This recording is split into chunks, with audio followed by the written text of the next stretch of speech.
But as you explain, sort of this, they are, you can clearly see there are sort of a pointed division among these Americans too, because some of Nike was also drafted. The other two are like professional soldiers, but also Sam, he's also kind of, he wants to go, and while Amish is actually sort of, he has too much responsibility, technical in the Air Force, so he doesn't really, he kind of also wants to go, but also he wants to see, he needs to like do good for himself before he does that. Like he feels like he needs to. He's still enlisted as far as he is. Oh no, he's not. He's no.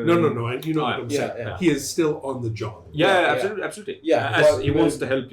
Well, Matt is like he don't want to go. Matt doesn't want to go back to British Army or NATO. He wants to follow a group, and when we're like settled, okay, now I'm gonna find my back home to Ireland. Yeah, and they can understand, and they will sort of support your position. They will actually we'll help you, get as far as we can because we're going to the United States. It's on the way. We are all border people.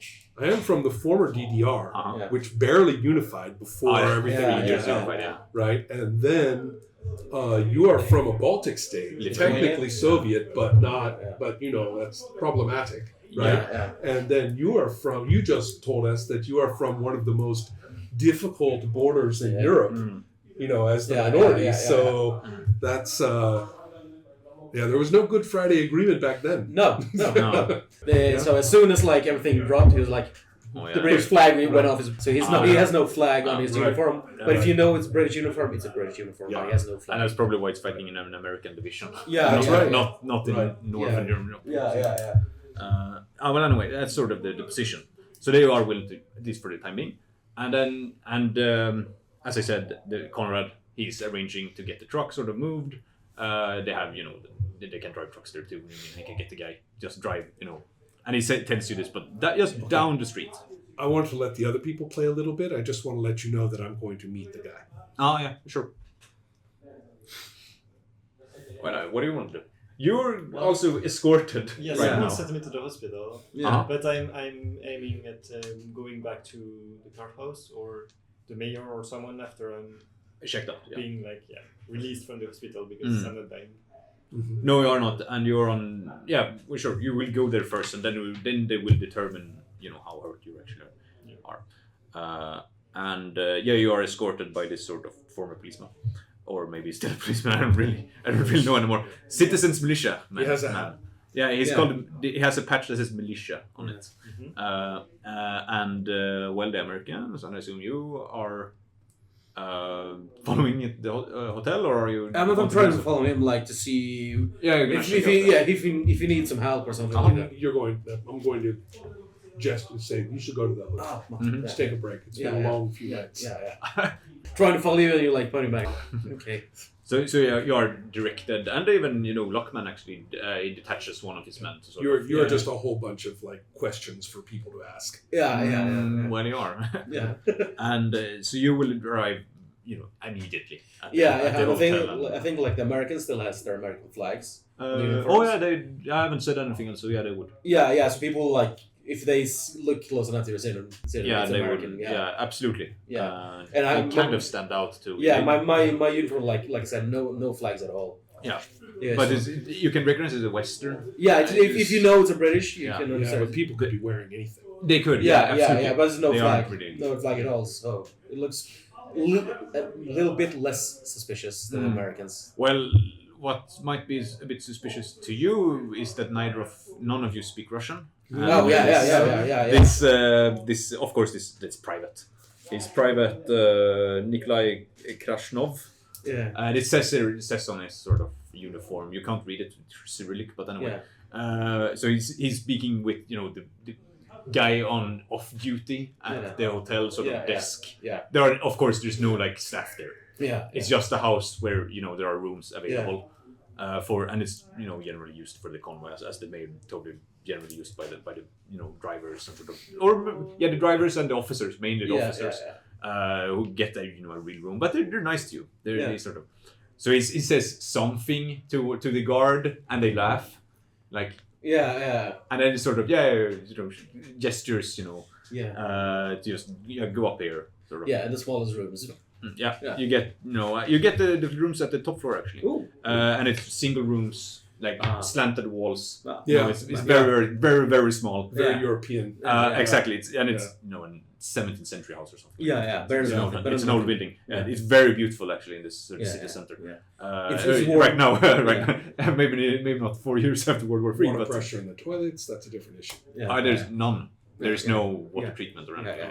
But it's a warm bed.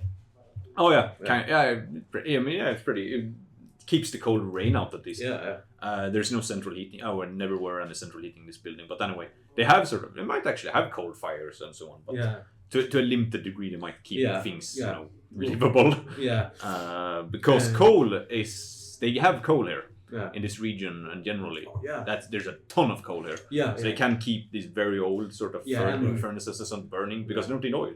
These corner furnace, these corner heaters that they have, built into the corners, these cylindrical things. They might actually still have those in this. They've preserved them in a lot of East Berlin. I can imagine a lot of them there. Nice.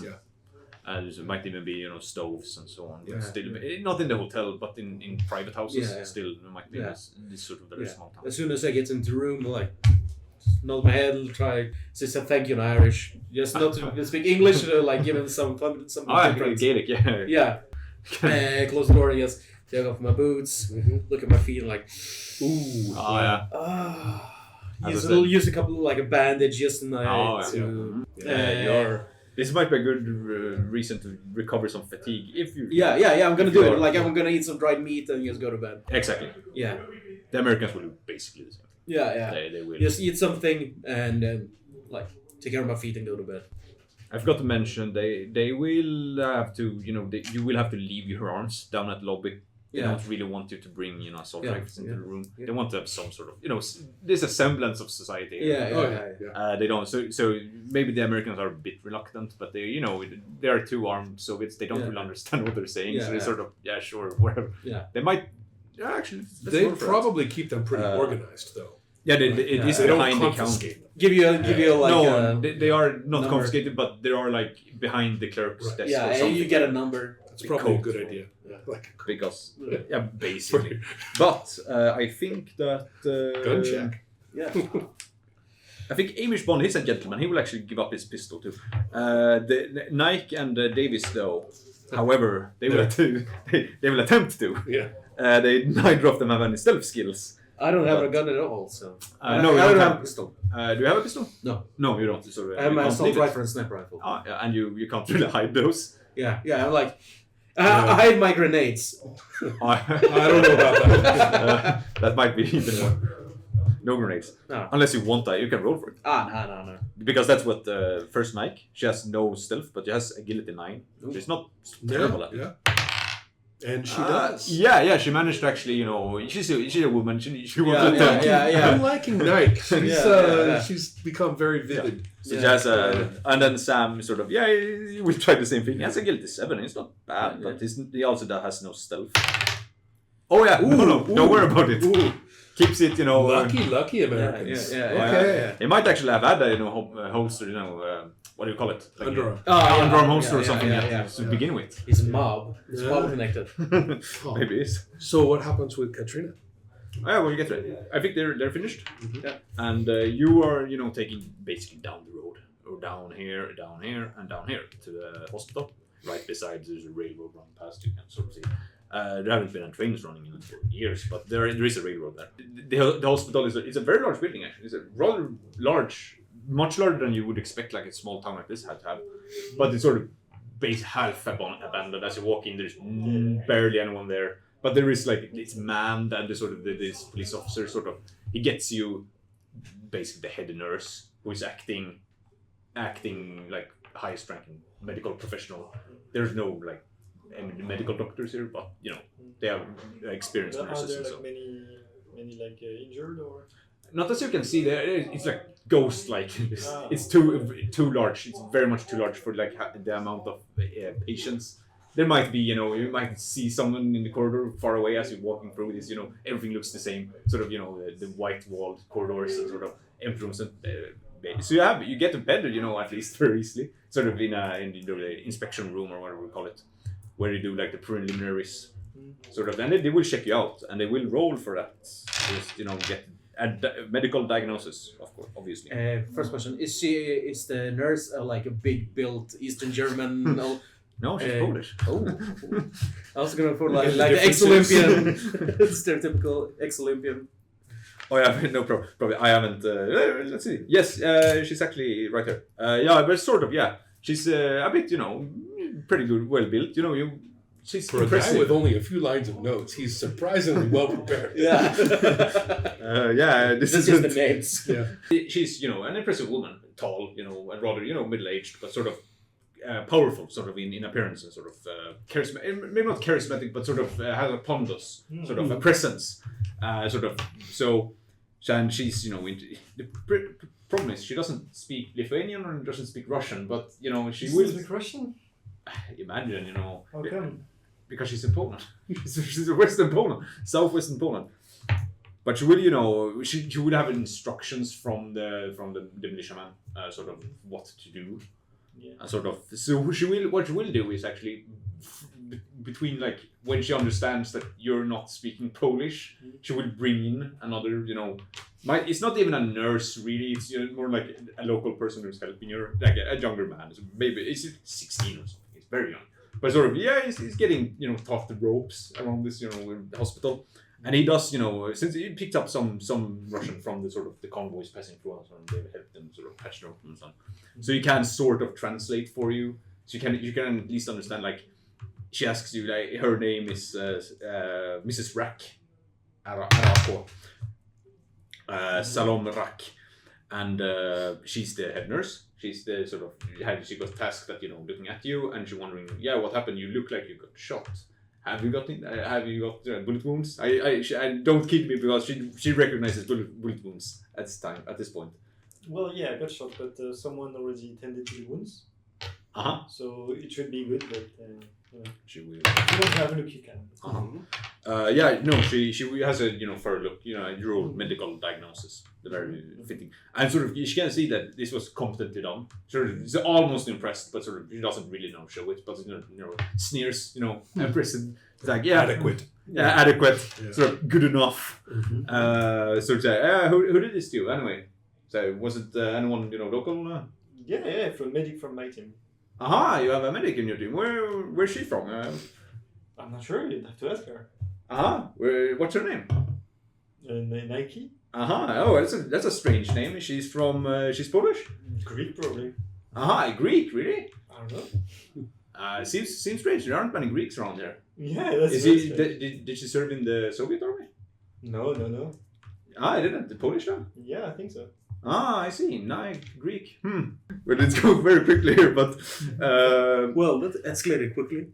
Yeah, so she I will probably. She's staying. Where's she staying right now? I mean, we're all staying at the hotel, You're staying. There's only one hotel, yeah. Yeah. And you don't know. No. Oh yeah, she knows the one. So you're coming in from a convoy or something? From a convoy? No. I see. Where are you coming from then? You just random Polish unit? She's gonna get. I was in the Soviet unit, but they were in the Polish unit. Yeah, but we got here together. So there's a Polish unit in town. I haven't heard anything about that. Oh no, it's not a Polish unit. It's like the leftovers of the Polish unit. They're just trying. Yeah, I think they want to walk here. I'm looking for a place to stay to be useful. Well. Maybe you're. So I'm not speaking for you. I'm speaking for them, but you should ask them if you want to know exactly. Yeah, but we could use whoever Nike is. She's pretty skilled. She could be useful around here. Okay. You may have given up a little too much. Yeah. But we don't know that. No, we don't. But and also the nurse was very, very chatty and very hard to turn down. I just want to get out of here, so I'm answering the questions so that I'm out as soon as possible here. So actually, what she recommends is that, well, your wounds, they will heal. They are like on their way of healing, as long as you're not strenuous activity. No alcohol, no tobacco, exciting movies, no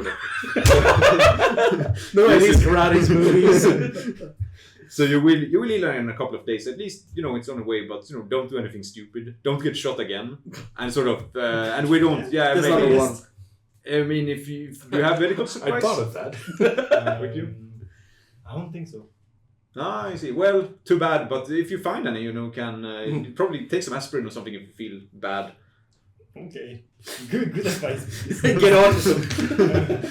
Yeah, basically that's it. The conversation is kind of limited. She's translating for a 16-year-old boy. So it's not too good. Kind of scared. But I mean, I'm happy with that. I can just Yeah, you are fine. You won't die. So that's good enough. Yeah, I'm very happy about that. Thank you very much. Yeah, good. Now get out of here. And then I'm running away as fast as I can. But, yeah, and you will actually the sort of the principal stayed in the lobby alone. Basically, where there's not even lights on. The sort of lighting is very very difficult in this town too, as in this where. So it's kind of dark, but he's waiting for you there. Yeah, basically, or gas lamps or something. Yeah. But this guy was supposed to get me here, yes. Yeah, and now he's supposed to get you back. Yeah. So I can, I'm asking this guy to take me actually to the mayor if I can, have a discussion before going back to the hotel since I'm apparently not dying. You aren't. So yeah, he's good. He's fine. What? There you go. I cared. Well, you're not there. You're not there. I know. You might be dying at the moment. If I have to trust the medic, I would trust mine rather than this nurse. I think. What? Really? Yeah. Saddam isn't. It's not trustworthy. Just absolutely. It helps. It helps if you get shot at together. Yes. Also, yeah. So yeah, I'm asking this policeman or militian or whoever it is to get me back. Yeah, and he has no problem with that. It's a short walk back to the sort of courtyard. You don't really see anything on the way. It's an older town, run down of course, but like it's not damaged in any way as you can see it. Mm-hmm. There's no like visible battle damage or anything, and there are no like as you can he speaks a smattering of Russian, but not too much. If you want to ask him, you can. He's not. Yeah, he can talk. Okay. But anyway, he leads you back to the courtyard in silence, if nothing else. Sort of, leaves you at the sort of the door, sort of the sort of whatever entrance hall of this courthouse, sort of the public area, where there are a couple of more like civilian. They're sort of militiamen. One of them in particular is speaking. Is arguing with one of he's also clad like a militiaman, arguing with another militiaman, but sort of. So yeah, you can, and he stops when you walk in because he doesn't really recognize you, so he tries to place you, like who's this? Sort of approaches you, sort of, who are you? Yeah. He says in Polish, of course. Okay, so I'm answering in Russian, like that's. He actually knows, I guess. Yeah, so I'm choosing to assume he speaks perfect Russian, even though maybe that's the case. It's good enough, yeah. And I'm answering that I'm one of the newcomers and I'm supposed to meet the mayor. Oh well, yeah, I see. Well, I haven't heard about that. Did you run it? No, it's very informal. I see. Well, we can go up and see him right away. By the way, I'm Plutovny Patrick Kirkovsky. And I practice. He must practice. He has an app.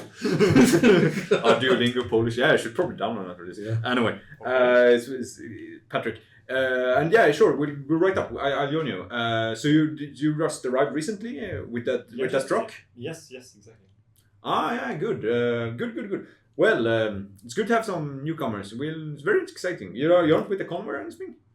I mean, they were, but I'm looking for my unit essentially, so that's why I want to discuss with the mayor. So it doesn't have to be right now, but if it can be right now. Yeah, but no, sure, no problem. We'll go right away. Yeah, awesome. It's not too busy, I think. You get the idea they all want us to just say yes when they ask for the convoy, just because that's what they expect. Yeah. But I'm really, really, really reluctant to say yes because I can just see that trail go down the hill. Yeah, it's a bit. It's a little too. Yeah.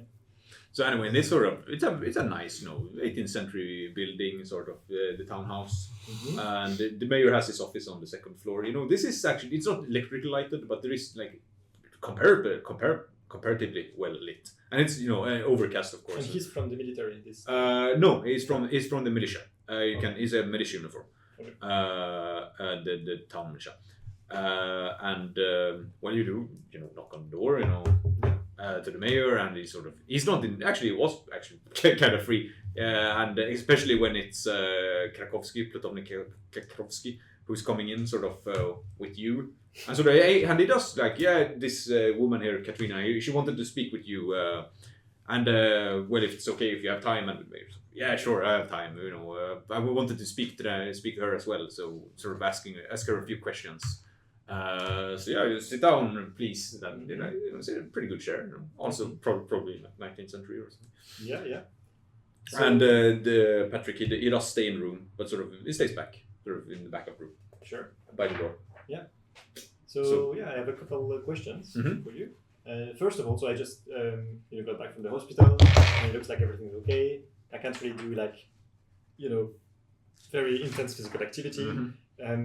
So if there's anything that I can do to be helpful in the very short term, like 1 or 2 days, that are not too physically straining, it's good for me to know.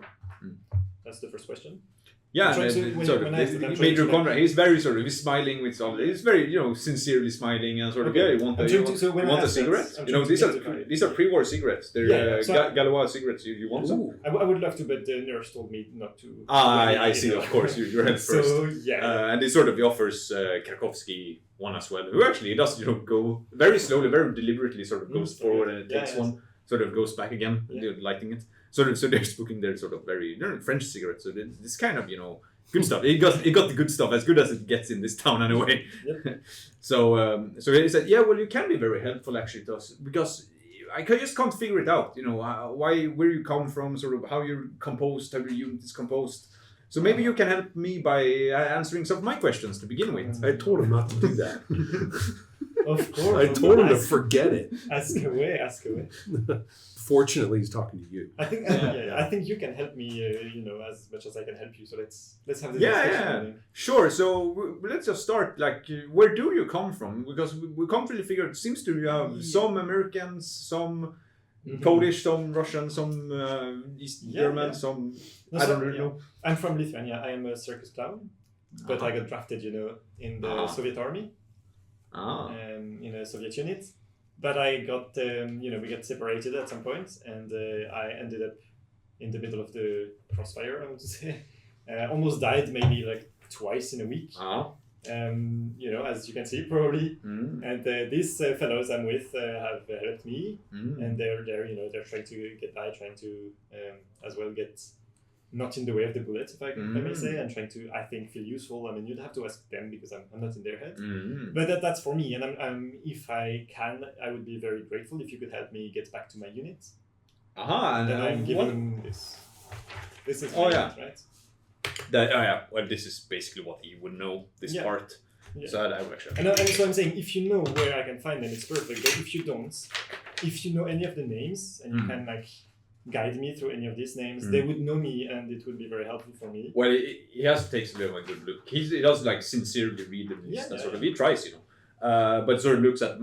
Well, I don't recognize any of the names. I'm sorry, but I know that the 12th Guards Tank Division. They were from some reports we got from the convoys. They're moving, north to south, so they would know this. They are currently south of Kalitz. So that's where we come from, no? Yeah, they are here, basically. So we passed them. Oh, we went right past them. They were fighting. They were fighting. It's it's the large battle against the sort of the invaders in this area, and they said as far as I understood, they beat them pretty handily. So the rocks are those sort of regrouping right now. We fought. Okay. She comes from that group. We didn't really fight the Russians, though. We fought a bunch of... You personally didn't. No, but not like the NATO fought. The 5th Division. Oh, yeah, absolutely. Yeah, they got butchered by them. Yeah. So, And currently, I'm saying that I'm from that platoon. It doesn't mean that I actually am. From that specific piece, no. Yeah. No, but that is what you're telling him, and that's what... That is the information he's working on. And sort of, well, if you're any lucky, there could be, convoys from the 12th Guards Tank Division coming through in the town, during the week. Maybe in the next convoy. We're expecting them in 24 hours. Okay. So they might actually come through. But, I wish you the best of luck. So you want to join up with them? That sort of makes sense. That would be helpful, I think. So, any of these names come up. You have to ask the convoy officer at that point. Maybe you know something. Well. Because they're not in this town, at least. Okay, I mean, I have to stay here for at least a couple of days until I heal fully, so that's why I want to be useful if I can. So yeah, I'll do as you say. I think that's a good idea, and I'll see with the convoy. We'll see what we can do, how we can make yourself useful. I mean, there's also always need for help. I need some help with this, the administrative duties, and of course the farmers need their help in the farm fields. So maybe not in your present condition. Yeah, that sounds a bit. There are things.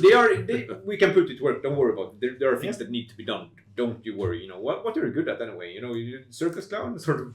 I mean, yeah, I was thinking for a couple of days here I could do any administrative work like paperwork or inventory, like whatever is not physically. We'll see what comes up, but we'll rest first, and we'll see what work later. And you can use the quarter in the sort of the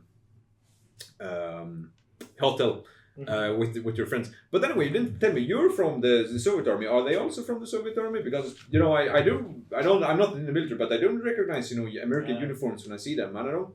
No, they're not from the Soviet army. They're, I think, from a Polish division. Polish division. I think so. With American uniforms, really? They didn't look Polish to me, and they didn't. They're not Polish. They're not Polish. I see. Yeah. So where are they from? Well, they're definitely Americans. Yeah.